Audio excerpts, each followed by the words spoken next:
Sean Duffy was a 36-year-old undertaker and a mechanic who lived in a bungalow near Dunglow.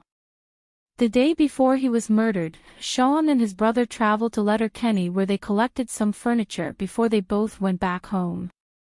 On the night of the 28th of January 2005, Sean went to the Strandview pub to celebrate his younger brother's birthday along with their family and friends, and by the end of the celebration, everyone went back to Sean's mum's house in Meanacross.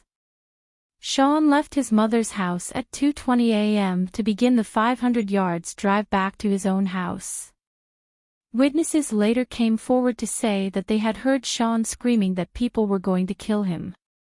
In the morning, his mum decided to call Sean, but got no answer, so told his brother to try to call, but he also got no answer, so he went to Sean's house to check on him, and at 2:25 p.m. that day, his younger brother found Sean's body. Sean had been stabbed in his heart, shot at with a crossbow, and was beaten with a hatchet. Police later said there were no signs of a break-in, but there were obvious signs that a struggle had taken place. After an investigation was launched, police found that Sean had been involved in organized crime and money laundering and had also been smuggling for the paramilitaries. The intelligence service have said their belief that Sean's house was visited by 2 Republican paramilitaries weeks before he was murdered. It is believed that the murderer that night used a spare key Sean had hidden somewhere to gain entry to his house to carry out their attack. The murder of Sean Duffy is currently unsolved.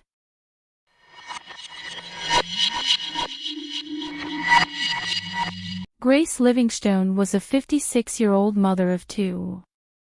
On the 7th of December 1992, Grace waved off her husband as he left for work at 8:25 a.m. Grace then went to church at 9 a.m. before going to a supermarket and then went home. As she arrived home, she stopped and had a conversation with 2 different neighbors for a while and got inside her house around 2:10 p.m. A 17-year-old who lived on the road was walking home with a friend when she saw a man in his 20s walking towards them, wearing a beige trench coat with black boots and had mousy collar-length hair. A neighbor was sorting her Christmas shopping when she heard a loud boom echo around her house at 4:30 p.m. A woman living on the street parallel to Grace's house was checking her washing outside when she heard a loud bang come from Grace's house and across the road. A landscape gardener had just finished his work, so got into his van and reversed into their driveway when he saw a man on Grace's porch standing outside and picking up a plant around 4:40 p.m. He described the man as someone in their early 20s with dark collar-length hair and slim.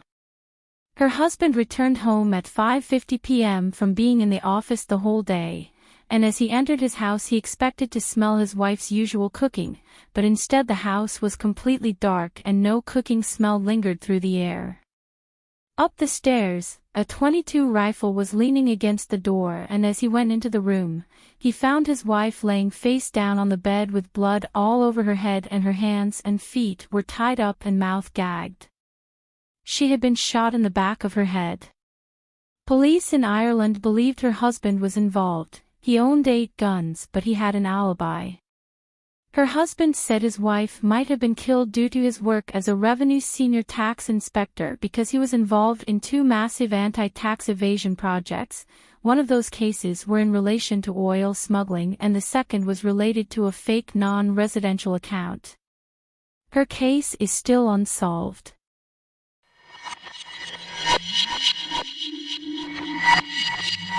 Rayonade was a 17-year-old who lived in Glenageary in South Dublin and worked part-time at a fashion boutique with plans to attend University College Dublin's arts faculty and had ambitions to one day become a writer. On the 3rd of September 1999, she finished work at 9 p.m. and went to meet her friends at Scott's Pub on George's Street. She planned to go with her friends to a disco. She decided to go home first and change her clothes. She left the pub at 11:20 p.m. and began the short 15-minute walk home. Witnesses heard and saw her arguing with a man in the alleyway next to her house, and she was heard shouting, "Leave me alone," and "Go away." Witnesses then heard a loud scream followed by silence. Rayonade managed to stagger 200 feet before she collapsed and died. Her sister, Sarah, was walking home with her friends when she found her sister's body laying 50 yards from their house. Rayonade had been stabbed 30 times, but most barely pierced her clothing apart from 4 of the stabs which went through her chest, side, armpit, and shoulder, with one hitting an artery and causing a significant amount of blood loss. Detectives interviewed more than 8,000 people and took 3,000 statements, identified 22 persons of interest and made 12 arrests. Female DNA was found under her fingernails, but this could have come from anywhere. Investigators identified a woman who they believed could have been involved. She had been part of Rayonade's friend group, and their friends described this woman as being extremely jealous and violent, and they said she may have been jealous of Rayonade for being more popular and smarter than her. She was also the first in the friend group to tell them that Rayonade had been killed. Her family also had ties to the IRA. Her DNA did not match the DNA found, although this woman's boyfriend had a similar appearance to the man seen arguing with Rayonade that night. A taxi driver came forward to police to say he had driven a young man to an address in the early hours that night. The young man had blood on his trousers and at first asked to be dropped off at Granville Road, but then said he did not want to be dropped there and instead said he would give directions to somewhere else. His directions took the taxi driver on a long and confusing route which ended up at the originally requested address of Granville Road. The young man then got out and lingered in front of a house as if he was waiting for the taxi driver to leave. Police conducted a house-to-house search but found no one matching that description. The young man was later identified as a man who lived on the opposite street after the taxi driver identified him from a photo lineup. The man was a known heroin addict who had previously been charged with the sexual assault of a teenager and was known to Rayonade and her friends. Police went to talk to him and he was found carrying a knife, was arrested but let go due to a lack of evidence. Later on, he was jailed for an unrelated case and his cellmate told police that the man told him he had killed Rayonade after she denied his sexual advances towards her. Her case is still unsolved.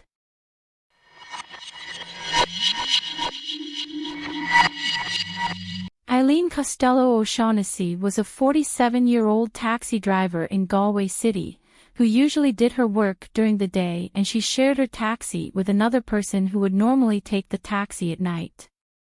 On the 30th of November 1997, Eileen began her work at 8 a.m. after having met up with 2 friends and going to see her mother. She continued working throughout the day, then she made contact with the taxi base at 8 p.m. to inform them that she was taking someone to Claregalway, and 20 minutes later, the taxi base tried to contact her to pick up another client, but the base got no response from Eileen. She was supposed to meet the owner of her taxi at 9 p.m. to hand over the keys, but she never turned up, so the owner tried getting in contact with Eileen.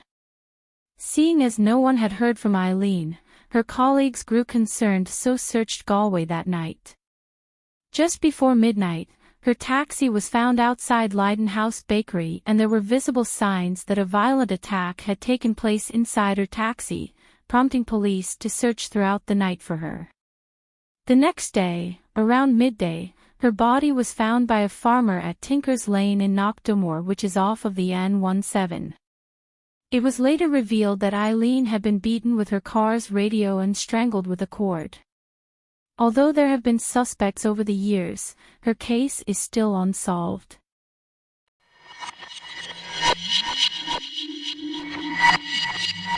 Deirdre Jacob was an 18-year-old woman who was last seen alive on the 28th of July 1998. That day, she had visited her bank to apply for a bank draft so she could pay for her university accommodation, and then went to the post office before going to see her grandmother at the shop she owned. She was last seen around 3 p.m. that day on Barrettstown Road near her house. She has never been seen or heard from since then. As of 2018, police looked through over 3,200 lines of inquiry and took down 2,500 witness statements, and in 2018, after reviewing Deirdre's case and due to a new lead, police upped her case to a murder inquiry, stating that they had received significant new leads and identified a new suspect, convicted rapist Larry Murphy, a man who was known to Deirdre's grandmother. After reviewing evidence, police spent 3 weeks searching 3 acres of woodland in October 2021, but no remains were found during the search and her case remains unsolved.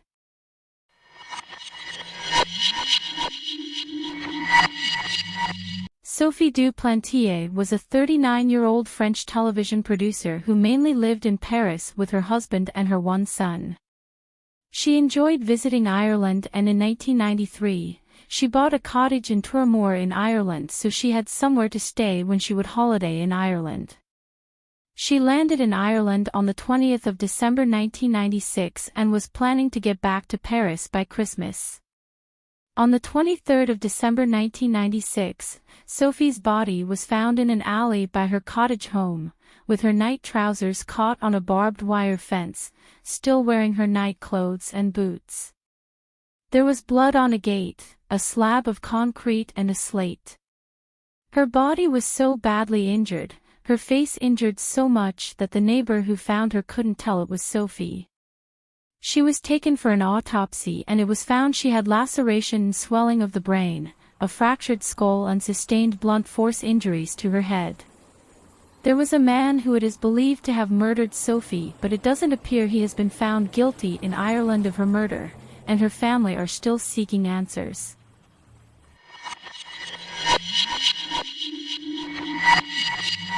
Philip Cairns was a 13-year-old schoolboy who went missing on the 23rd of October 1986. That day, he had left his school at 12:45 so he could go home for lunch. He finished his lunch and left his house to return to school at 1:30 p.m. He never made it back to school, and has not been seen or heard from since. Police conducted massive searches of the whole area but found nothing. 6 days later, his school bag was found in an alleyway close to his house. Inside were his stationery, but his school books were missing. This alley had previously been searched by police who noted that his school bag wasn't there when they searched it before. When he was last seen, he was wearing a gray jacket, gray school trousers, gray shirt and a school jumper. Although tips come in still, there have been no concrete answers. His case is still unsolved and his family still want to know what happened to Philip.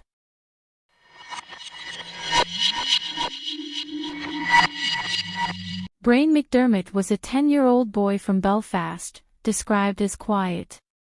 His parents were Edward and Joan McDermott, and Brian was the youngest of his 4 siblings, 2 brothers and 2 sisters. On the 2nd of September 1973, he left his home at 1 p.m. to play with his friends at the park and was meant to be home by 2:30 p.m. to eat Sunday dinner. Brian never returned home, and his parents immediately called the police, prompting a massive search for Brian. 1 week after Brian's disappearance, the River Lagan was drained and a sack with his remains were found. His body had been dismembered and burnt, and one of his arms and both legs were missing and have still never been found. Detectives began to suspect Brian's older brother, William, was involved, assuming he might have got revenge for being hit by Brian. In 1976, his mum reported William to the police for beating her up, so they arrested William, and ended up questioning him about Brian's murder.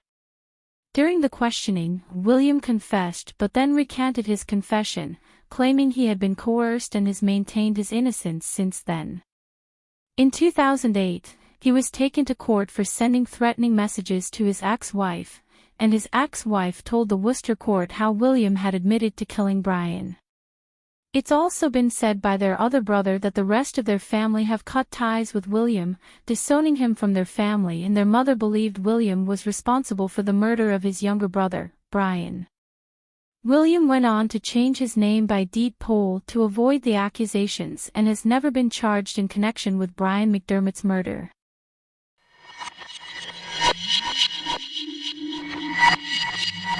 Tina Satchwell was a 44-year-old woman from Cork in Ireland, who was married for 25 years to her husband, Richard, and they both lived together in Youghal. On the 20th of March 2017, Richard says that Tina asked him to go to Aldi to buy fish, and when he got back home around 12, Tina was already gone. He contacted police on the 24th of March to report Tina as missing, and he later stated that he believed she chose to leave as she had been depressed and suggested she may have traveled to England to stay with her family, although police in Ireland investigated this and found she never went through any port leaving Ireland and she didn't have her passport or ID on her. Richard also said she may have taken €26,000 with her and that 2 suitcases were missing. Since the day she went missing, there had been no activity on her phone and bank accounts. In March 2018, a woman called in to say that on the night Tina went missing, she had seen someone leaving the woods. Based on this tip, police conducted an extensive search of the woods but found nothing. It is still unknown what happened to Tina.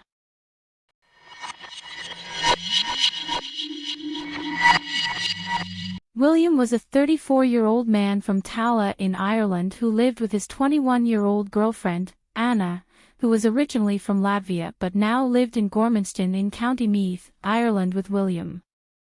At this time, Anna was pregnant. On the 14th of April 2015, William and Anna were supposed to meet up with his mum so they could get driven to Tallaght. His mum's phone rang at 2:57 p.m. and answered by her son, who heard Anna screaming for help. 10 minutes later, William's mum and family arrived at the agreed meet-up spot, but William and Anna were not there. An investigation was soon started and police theorized that they were murdered on the orders of a man involved in the murder of Benny Whitehouse, who had been shot dead in 2014. The theory was that William had information that could implicate someone for the murder of Benny Whitehouse and they didn't want him telling anyone, so had him killed. Police soon had a suspect, a man named Cornelius Price, a mob boss. Irish police received special intelligence that Cornelius had personally carried out their murders. Cornelius would constantly harass and intimidate William's mum, sending men to her door to threaten her. After William's dad did a TV appeal for information, 3 men entered a cemetery and dug up and vandalized the grave of William's younger brother. It is believed Cornelius sent these men to dig up William's brother's grave to intimidate their parents. On the 8th of July 2020, 3 men in their 20s, 50s and 60s and 1 woman in her 40s were arrested, then released 2 days later. After getting intelligence that Cornelius Price murdered William and Anna, they theorized he lured them both to a compound where he beat them to death with a claw hammer. Cornelius died in Wales at the age of 41 from a brain injury or brain disease, and William's parents hold hope that his death will allow anyone with information to be able to come forward and maybe locate William and Anna's bodies.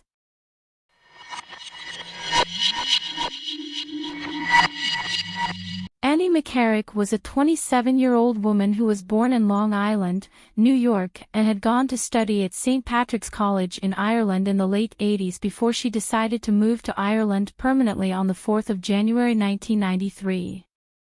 She moved into a shared rented flat with 2 other people. She had plans to meet up with her mom on the 30th of March 1993, which she was extremely excited about.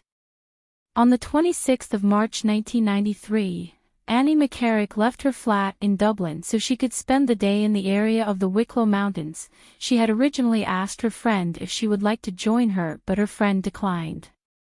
Annie then went there and first withdrew some money from her bank before she did some shopping at a supermarket there before finally returning home at 3 p.m. Annie was then seen in Ranelagh on a bus at 3:40 p.m. which was heading towards Enniskerry.